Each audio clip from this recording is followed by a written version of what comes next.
tão abençoados. Jeremias capítulo 2, versos 1, 2, 3 e 13.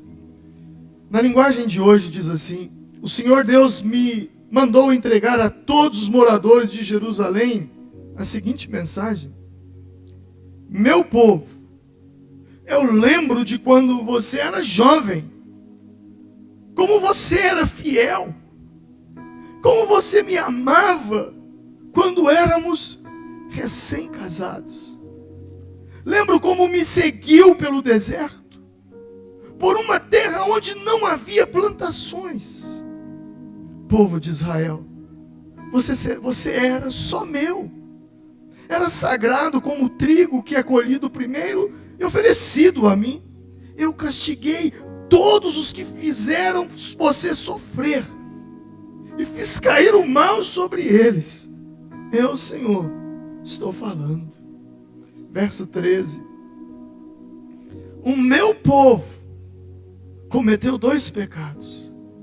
Eles abandonaram a minha fonte de água fresca e cavaram cisternas rotas, cisternas rachadas, que deixam vazar a água da chuva. Amém. Posso ouvir um amém? Essa é uma palavra na qual o Senhor usa o profeta Jeremias, e ele fala em metáforas com o seu povo. Nos primeiros versículos, ele fala de uma metáfora de um casamento, de uma lua de mel. E ele diz: olha, meu povo, lembra quando vocês eram jovens, quando nós éramos recém-casados, vocês foram comigo para uma terra de deserto, não havia água, não havia plantações, não havia nada. Vocês largaram tudo e foram comigo para essa terra. E eu fiz cair todos que se levantaram contra vocês. Mas chegou um tempo, meu povo, que vocês se afastaram de mim. Vocês se afastaram da fonte das águas e cavaram cisternas rachadas. Aqui na nossa região é algo que se chama cacimba, que é um buraco que se faz para que as águas da chuva caiam ali. E depois que a chuva acaba, aquela água evapora ou vaza no meio das rachaduras. O Senhor falava isso comigo porque foram 2 coisas que eu vivi na roça: cacimba e nascente de água. Mas esse texto, ele fala de um romance no início. Ele fala que ele tem saudade daquele romance do início, daquele casamento do início. Porque o romance no início, ele é lindo, ele é maravilhoso. Meu bem, eu te amo, eu não tenho nada. Não tem problema, meu amor, a gente mora debaixo da ponte. Não é assim? Tem problema, a gente vai para o deserto, a gente vai para onde tiver que ir. É aquela paixão, é aquele amor. E Deus está dizendo: eu lembro-me no versículo 2, como vocês me seguiram pelo deserto, por uma terra onde não havia plantações, não havia nada. Porque nada importa, não importa se tem um bom emprego, não importa se tem dinheiro, não importa se tem uma boa casa, não importa. Sabe, é a paixão, é o amor, eu te amo, eu vou com você para onde você quiser ir, não importa. A gente começa do nada, a gente começa do zero. Eu me lembro que quando eu e Romilda nos casamos, eu tinha 21 anos de idade, ela tinha 20. E nós fizemos um propósito com Deus, e Deus honrou o nosso propósito. E eu falei: Senhor, o primeiro, porque eu tinha ido para Jocum. Eu tinha ido fazer Jocum, fazer missões. E de repente eu volto sem nada. Não tinha nada, voltei pior do que fui. E eu lembro que eu disse para ela: olha, o primeiro trabalho que eu tiver, primeiro salário, nós vamos casar. Vamos casar. Meu sogro virou e falou: não, filha minha, caçula, tem que fazer uma festa. Tem um boi, nós vamos matar um boi aqui na fazenda, E vamos fazer uma festa no casamento de vocês. Romilda chegou para o pai dela e disse: pai, não precisa dar festa. Me dá o boi, o dinheiro do boi, que eu vou comprar um guarda-roupa e uma cama, porque a gente não tinha. Fogão. Na igreja tinha um fogão, o pastor me emprestou um fogão. Esse fogão antigo. Minha mãe me emprestou o bujão de gás. Comprei um sofá que ele era incrível. Quando você sentava nele, você saía com um problema de coluna. Ele tinha um pau, sei lá o que era aquilo dentro dele, que o povo sentava no sofá e na hora que sentava, já botava a mão na coluna. E abre um parêntese. Pastor, que loucura é essa? Bujão, fogão, boi para comprar, não sei o quê. Ela casou grávida? Não. Nós não casamos grávidos.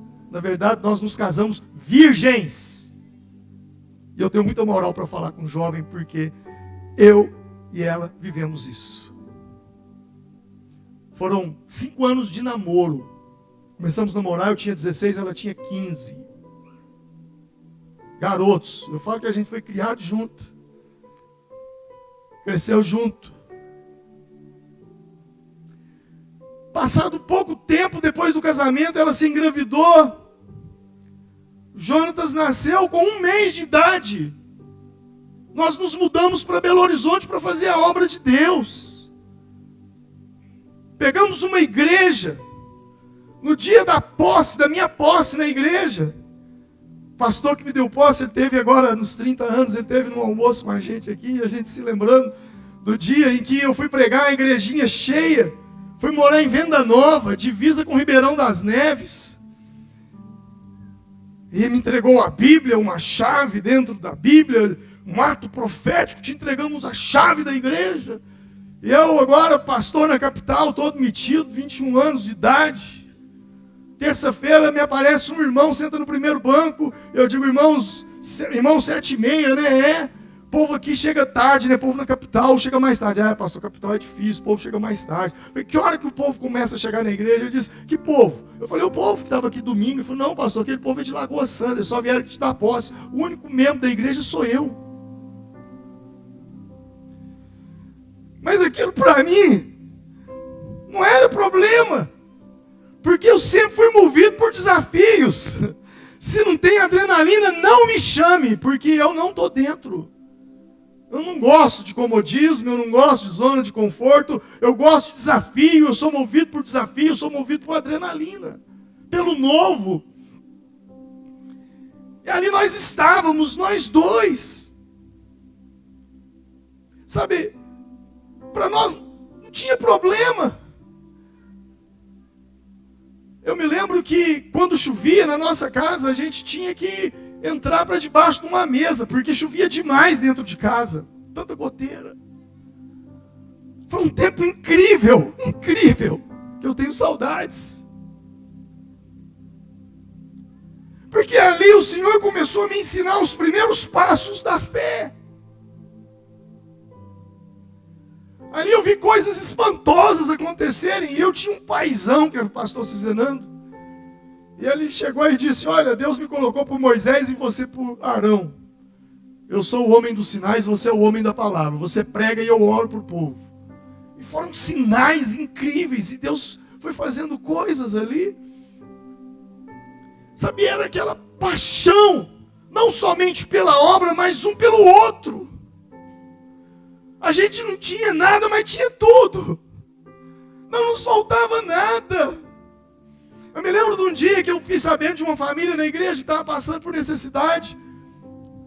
E foi justamente no dia do meu aniversário. Eu tenho uma foto desse dia que passaram aqui, eu careca, porque eu tinha feito um voto com Deus, eu tinha raspado a minha cabeça. Muita gente me pegou aí da época das cabeças raspadas, e daqui uns dias vocês vão ver, provavelmente. Porque eu estou querendo entrar num outro voto. Mas eu me lembro então que ali, naquele dia, alguém disse: ó, irmão, não tem nada. E eu, não querendo constranger o irmão, disse: irmão, vem cá, você que já comeu desse arroz aqui? Ele: não. Eu falei: então leve esse arroz para você experimentar. Se for bom, você compra dele. Mas na verdade eu estava dando para ele porque eu sabia que ele não tinha o que comer. E o irmão foi embora. E quando eu fechei a porta aqui, eu olhei a Romilda. E nós, vamos comer o quê? Eu acho que o Edilson morava comigo nessa época. Não sei se o pastor Edilson morava, acho que ele morava comigo. Estava comigo em Belo Horizonte. Eu criei ele, irmãos, desde pequenininho. Só que ele está pequenininho até hoje, né? E aí, nós fomos dormir. No outro dia, a Romilda acordou bem, pelo amor de Deus, você não sabe o que aconteceu. Eu falei, o quê? Fizeram uma obra de macumbaria na porta. Vai lá para você ver. Eu falei, oh meu Deus, o negócio já está feio pro meu lado, ainda faz macumbaria. Quando eu chego lá que eu vou ver uma cesta com um monte de comida, tanta coisa. Eu falei, ô Senhor, manda esse povo fazer mais macumba. Eu estou precisando de mais macumba para mim. Até hoje eu não sei. Não tem uma explicação. O que eu posso dizer é que um anjo foi lá e colocou aquilo ali. Sabe o texto de Jeremias, Deus está falando, olha, lembra quando nós nos casamos? Lembra quando nós éramos recém-casados? Vocês me seguiram por uma terra que não tinha plantação, que não tinha nada, porque para vocês não importava se era deserto, se não era deserto, porque o foco de vocês era eu, era a minha presença. E Deus agora ele fala com o povo de Israel através do profeta Jeremias. E essa era uma maneira dele dizer o que ele disse depois em Apocalipse capítulo 2. Tenho porém contra ti que deixastes o teu primeiro amor. Ao longo do tempo o povo se afastou de Deus, se afastou daquela devoção inicial. E Deus então começa a falar do casamento, numa metáfora, numa lua de mel, porque o casamento, ele é uma bênção, e é bom envelhecer juntos, é bom fazer bodas de prata, bodas de ouro, ainda vou chegar lá, isso é uma bênção, mas também existe um grande perigo nisso, que é o perigo de se tornarem amigos, e apenas amigos, e não marido e mulher. É o perigo de colocar as coisas do casamento no lugar do relacionamento. E era isso que Jeremias estava dizendo que estava acontecendo entre eles e Deus. Uma coisa é viver face a face, outra coisa é viver lado a lado. E no início do relacionamento, o que conduz ao casamento é o face a face. Só que com o passar do tempo, nós deixamos de estar no casamento face a face e começamos a ficar lado a lado. No casamento, às vezes nós estamos tão preocupados em ter unidade, que é o lado a lado, e nós estamos tão ocupados, nós temos nossa carreira, nós temos nossa vida material, nós temos nossa vida financeira, nós temos o cuidado dos filhos, nós temos que manter a casa, nós começamos então a ficar ocupados um ao lado do outro, e de repente nós estamos tão juntos, lado a lado, e passamos, e já não estamos mais face a face. E muitas vezes, num relacionamento com Deus, nós deixamos de estar face a face e passamos a estar lado a lado e negligenciamos o relacionamento face a face. Cantamos na igreja, lideramos células, pregamos no altar, mas não passa de um relacionamento lado a lado, porque nos falta vida com Deus, nos falta um relacionamento face a face. E era justamente isso que Deus estava dizendo para Israel. Vocês estão casados comigo, mas vocês não ligam mais para mim. Vocês se preocupam tanto com as coisas que envolvem o casamento, que se esqueceu do mais importante, o nosso relacionamento. O casamento deixa de ser um relacionamento como era no início e se torna uma atividade. Tanto é que quando você vai preencher algum documento, você vai preencher um passaporte, você vai viajar, você vai Enfim, te perguntam, você vai entrar num hotel e você vai fazer ali o seu check-in e eles te perguntam, qual o seu estado civil? E aí você responde, casado. Passa a ser um estado. Deus está nos dizendo, não é sobre um estado, não é sobre uma atividade, não é sobre uma religiosidade, é sobre um relacionamento. Nós não podemos transformar a nossa fé, a nossa vida com Deus numa atividade. Algo que eu tenho, algo que eu pratico. Mas nós devemos transformar assim num relacionamento. Quando a atividade toma o lugar do relacionamento com Deus, então nós começamos a viver uma síndrome. E é a síndrome de Caim. Você sabe da história. Caim matou Abel, seu irmão. E Caim matou Abel depois que eles foram para um boteco e encheram a cara de cachaça, foi isso? Caim matou Abel, seu irmão, depois que eles foram para a esquina fumar um baseado. Sim ou não? Não. Caim matou Abel porque Abel estava namorando com uma menina e Caim teve ciúmes e matou Abel porque queria ficar com a menina, foi isso? Não. Caim matou Abel, sabe depois de quê? Depois de um culto. Eles saíram, não foi do boteco, não foi da boca de fumo, não foi do pagode, não foi da escola de samba. Eles saíram de um culto, aonde ambos ofereceram ofertas ao Senhor. Porque enquanto Abel estava preocupado com um relacionamento com Deus, Caim estava preocupado com uma performance, com uma aparência, com um cargo. Não é sobre religiosidade. A atitude de Caim era, o que eu faço para Deus é mais importante do que o meu relacionamento com Deus. E aí nós entramos num grande perigo, porque nós passamos a fazer a obra de Deus sem Deus. E isso é um perigo, fazer a obra de Deus sem Deus, cantar para Deus sem Deus, pregar para Deus sem Deus, orar em nome de Deus sem Deus. Sem ter uma vida com Ele. E voltando à origem do Gênesis, Adão teve duas gerações.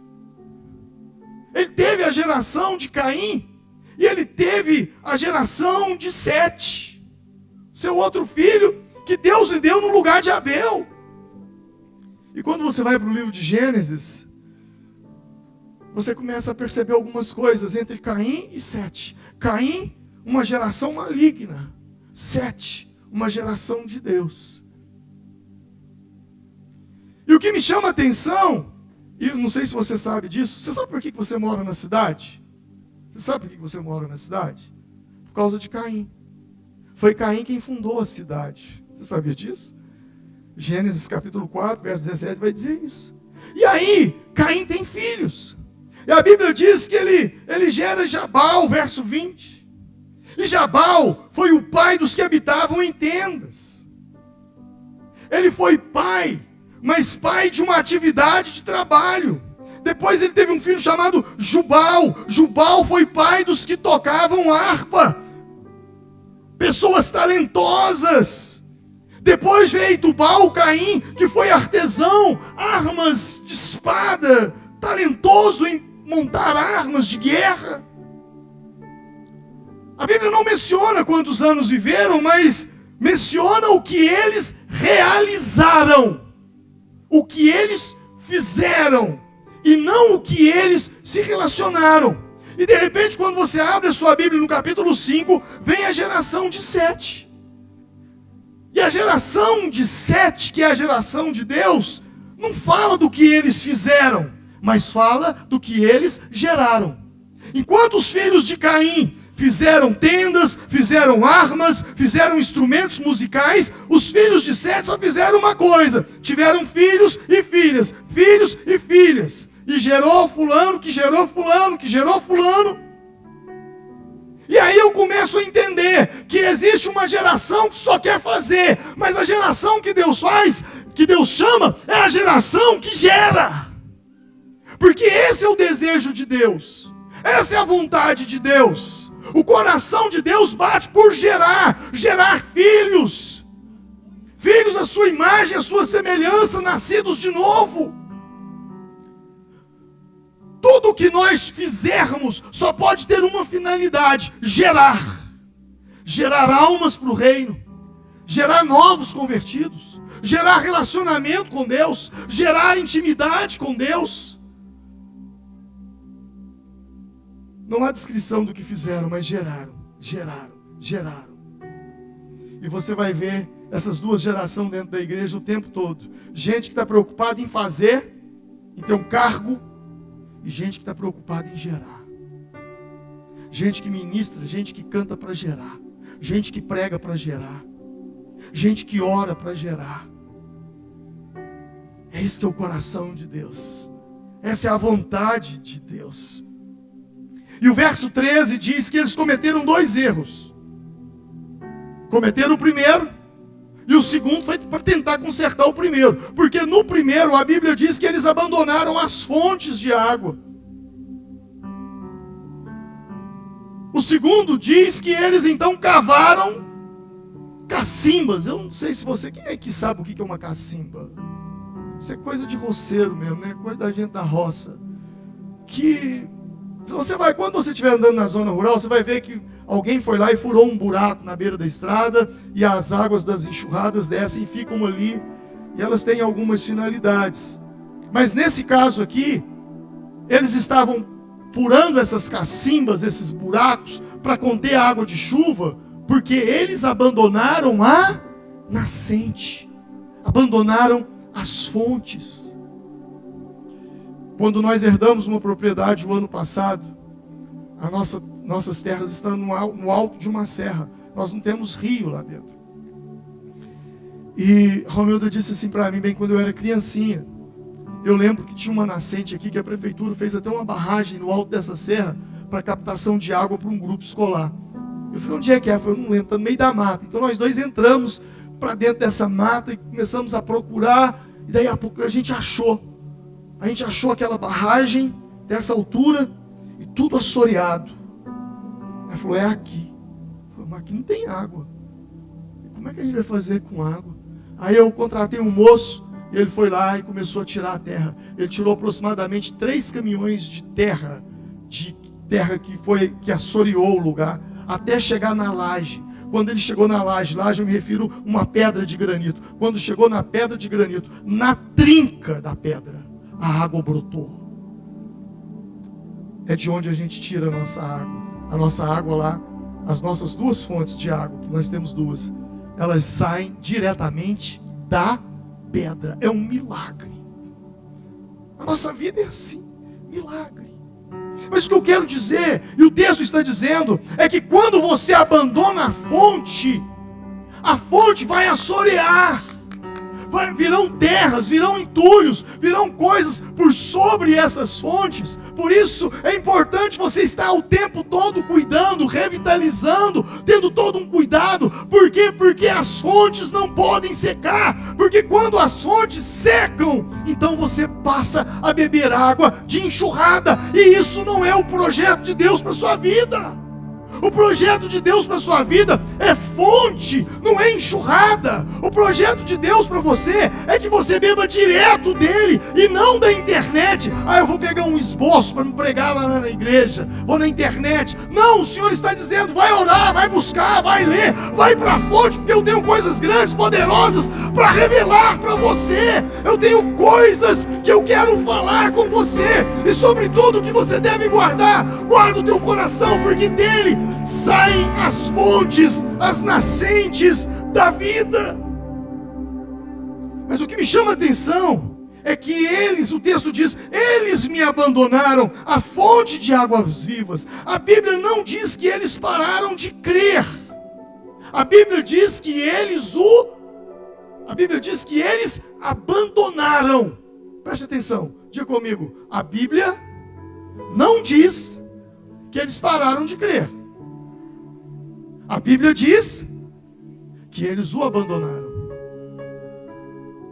Tem muita gente que crê, mas abandonou.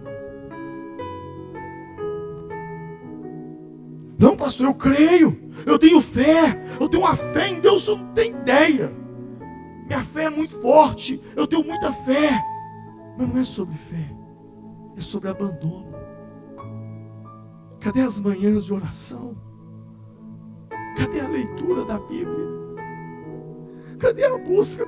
Pai, eu quero só a sua presença e mais nada. Sabe o que o Senhor está dizendo? Não é sobre o quanto você crê, mesmo porque no Novo Testamento a Bíblia vai dizer que você acha que faz muita coisa crer em Deus, até os demônios creem e estremecem.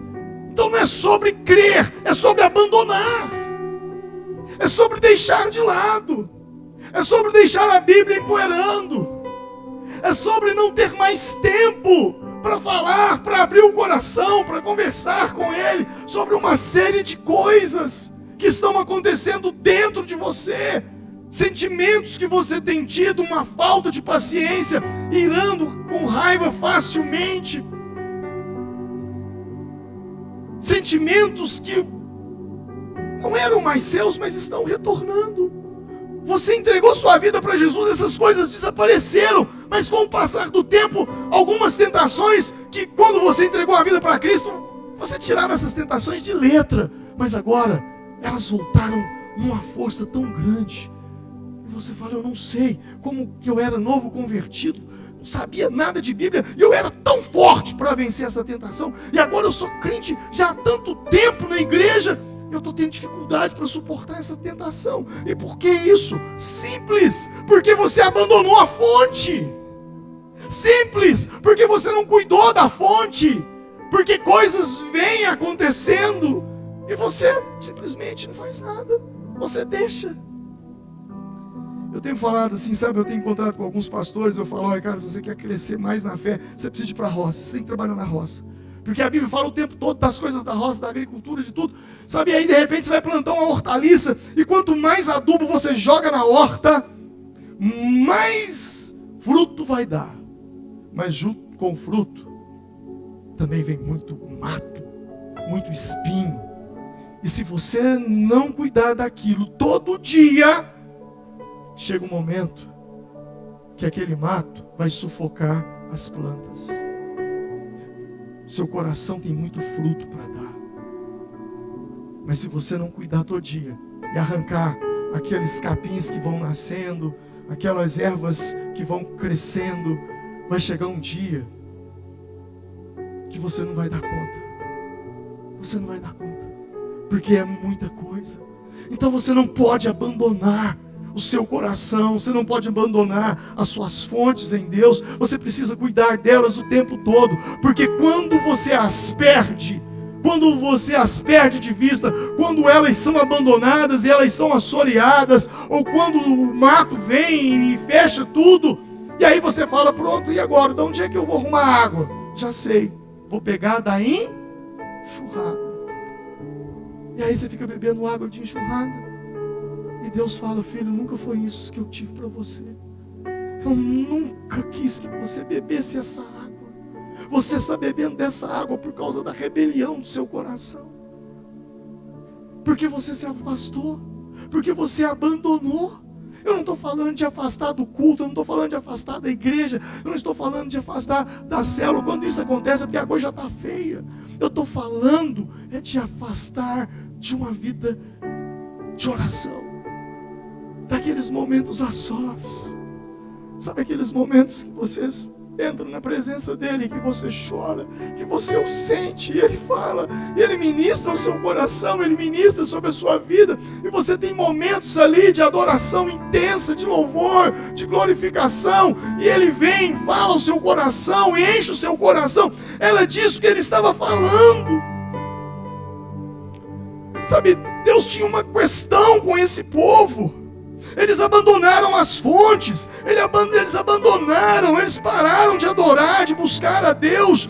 E no livro do profeta Jeremias, há aproximadamente 50 referências que ele fala, vocês me rejeitaram, vocês negligenciaram a minha palavra. E não era para o povo pagão, não era para o povo idólatra, essa palavra é para o povo de Deus. você vai perceber que no versículo 8 ele vai falar com os sacerdotes, aqueles que ministravam na casa de Deus. Eles mantiveram uma linguagem, eles mantiveram uma forma, eles mantiveram uma performance. Levantar as mãos, sabe, eles permaneceram nas práticas, no evangeliquez. Aleluia, glória a Deus. Oh, varão do fogo, Pai do Senhor, vigia, varão, misericórdia. Sabe, são palavras que com o passar do tempo a gente vai transformando uma nova língua, que é o evangeliquez. Sabe, você vai criando isso. Uma performance, uma aparência, mas por dentro você abandonou. Não tem mais relacionamento. E muitas vezes nós não vemos este afastamento nosso. Por quê? Porque nós queremos manter a aparência. Manter a aparência. Não preciso manter a aparência, porque o irmão vai me ver nessa situação, vai falar: o que aconteceu? Você desviou? O que está acontecendo? Então a gente tem que manter a aparência. E sem perceber a gente vai se distanciando. A vida com Cristo não é sobre religião, é sobre relacionamento que a religião pode te oferecer. É um culto, é uma célula, mas quando você tem relacionamento, você tem fome de Deus. Por quê? Porque você está em busca de mais, de intimidade com Ele, de ouvir o coração dEle, de andar com Ele. É mais que cantar, é mais que pregar, é mais que liderar célula, é mais que ser um obreiro, é ter intimidade. Em Lucas capítulo 2, Jesus tinha 12 anos de idade, e Maria e José, eles vão até Jerusalém, até o templo ali, e eles vão levar Jesus para uma cerimônia, que é uma cerimônia de passagem para a vida adulta, que é o bar mitzvah para os meninos e o bat mitzvah para as meninas. Que o significado é filho e filha do mandamento. Então, quando eles completavam 12 para 13 anos, eles levavam esses meninos para fazer essa cerimônia. Era um rito de passagem para a vida adulta. Deixa eu te falar uma coisa. Rito de passagem para a vida adulta. No judaísmo não existe adolescente. Na Bíblia não existe adolescente. Você entende isso? Procura na Bíblia onde é que está escrito adolescente. Você vai encontrar homem, mulher e criança. Não existe adolescente. Porque quando se completa 12, 13 anos, ele é o filho do mandamento, ela é a filha do mandamento. Agora ele é um homem, agora ela é uma mulher. E nós, com essa ideia de adolescente, muitas vezes nós criamos pessoas que falam: pastor, eu não entendo meu filho. É claro. Por quê? Porque você fala que ele é um adolescente. E nessa questão de chamar de adolescente, você trata ele como uma criança, mas cobra como se fosse um adulto. Você pira a cabeça dele. Trata como criança. Não, você é um menino, você não tem idade, você ainda é um moleque, você não sabe nada da vida. Criança. Só que na hora da cobrança, você não cobra como criança, você cobra como adulto. E você faz entrar em conflito. Então, quando eles levam Jesus no templo para fazer a apresentação dele, para que ele passasse por aquele, não é apresentação, mas aquele ritual do bar mitzvah, filho do mandamento, eles perderam Jesus no templo. Eles voltam para casa, José e Maria conversando, tarará. Depois, cadê Jesus? Aí eles perderam Jesus. Eles perderam Jesus no templo. Diga comigo, eles perderam Jesus no templo. Eu paro por aqui. Sabe qual é o lugar mais fácil de você perder Jesus? É no templo. Porque o fato de às vezes você pregar, o fato de às vezes você liderar, o fato de às vezes você cantar, o fato de às vezes você tocar, te faz achar que é só aquilo. E você perde Jesus no templo. O templo é uma bênção, mas a nossa vida com Deus não pode se resumir ao templo. Há um quarto nos esperando. Há um lugar deserto nos esperando. Há um lugar onde ele disse: entra, fecha a porta e ora ao teu Pai que está em secreto, e teu Pai que te vê, te recompensará. Há um padrão para aqueles que buscam a Deus. Um padrão que ultrapassa a performance da oração. Eu oro 3 horas por dia, eu jejuo tantas vezes por semana. Há uma performance. E a performance é a performance de Jeremias 29:13. Buscar-me-eis e me achareis quando me buscardes de todo o vosso coração. Eu só consigo buscá-lo de todo o meu coração quando de fato eu o amá-lo com todo o meu entendimento, com toda a minha força, com todo o meu coração. Muitos de nós amamos a Deus por aquilo que Ele pode fazer.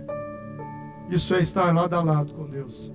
Mas tem chegado um tempo que o Senhor tem nos chamado a amá-lo, não por aquilo que Ele pode fazer, mas por quem Ele é. E isso é um relacionamento de face a face. Que nessa noite nós possamos entrar em oração e remover todos os entulhos que estão sobre as nossas fontes. E Ele quer te ajudar a fazer isso. Vamos nos colocar em pé nesse momento.